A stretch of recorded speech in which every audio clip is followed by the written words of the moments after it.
So coming back to Iran, अभी मैंने ये पढ़ा, ईरान ने न्यूज़ बोली कि जो युआन में डील करेगा ऑयल में, उसका जहाज़ हम जाने देंगे, जो डॉलर में करेगा उसका जहाज़ उसने सबसे कमजोर कड़ी पे उसने चोट किया है अमेरिका के, और अमेरिका का डॉलर ही सबसे बड़ी कमजोरी है। और हमारी इंडिया, चाइना, ये ब्रिक्स मिलके अपनी जो करेंसी ला रहे हैं, ब्रिक्स करेंसी, अगर जिस दिन ये करेंसी इंप्लीमेंट हो गई तो ये करेंसी सबसे ज़्यादा डैमेज डालेगा अमेरिका को।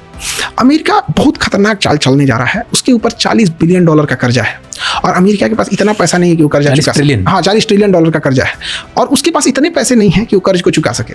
इसके लिए अमेरिका एक बहुत खतरनाक चाल चलने जा रहा है। अभी आप गौर करके देखेंगे कि इधर पिछले 2-4 सालों में क्रिप्टो की वैल्यू बड़ी डाउन हो रही है, कोई वैल्यू नहीं रह गई है क्रिप्टो का, बिटकॉइन का कोई वैल्यू नहीं है। तो अमेरिका उस सारे क्रिप्टोज को अपने पास स्टोर कर रहा है, एक पूरा उसका वो बना रहा है। अब वो क्रिप्टो को अपने जितना उसे चाहिए था उतना स्टोर कर लिया है। अब वो वार के रास्ते से धमकाना चाह रहा है पूरी दुनिया को कि देखो तुम मेरी बात नहीं मानोगे तो चाहे खमैनी हो घर में घुस के मारेंगे, चाहे मादुरो हो घर से उठा के ले जाएंगे। रसिया कुछ नहीं कर पाया, चाइना, इंडिया चुपचाप बैठे थे। अब जो हमारा $40 ट्रिलियन का कर्जा है वो हम क्रिप्टो में चुकाएंगे।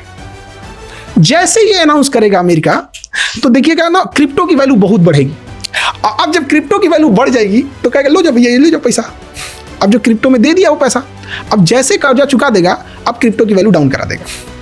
यानी आपका पैसा भी चुका दिया, आपके पास कुछ बचा भी नहीं। मतलब हमने आपको पुराना नोट दे दिया, उसके बाद कह दिया नोट बंद। तो अमेरिका मेन यही है, इसीलिए वो काफ़ी ब्रूटल एक्शन ले रहा है कि जब वो अपना कर्जा चुकाने क्रिप्टो में आएगा तो कोई बोल ना सके। इसलिए आप देखेंगे कि इसी युद्ध के दौरान लगभग $400 मिलियन से ऊपर, लगभग $800 बिलियन के आसपास चाइना ने US ट्रेजरी बॉन्ड से अपने पैसे निकाले हैं। तो धीरे धीरे सब निकालना चालू कर रहे हैं।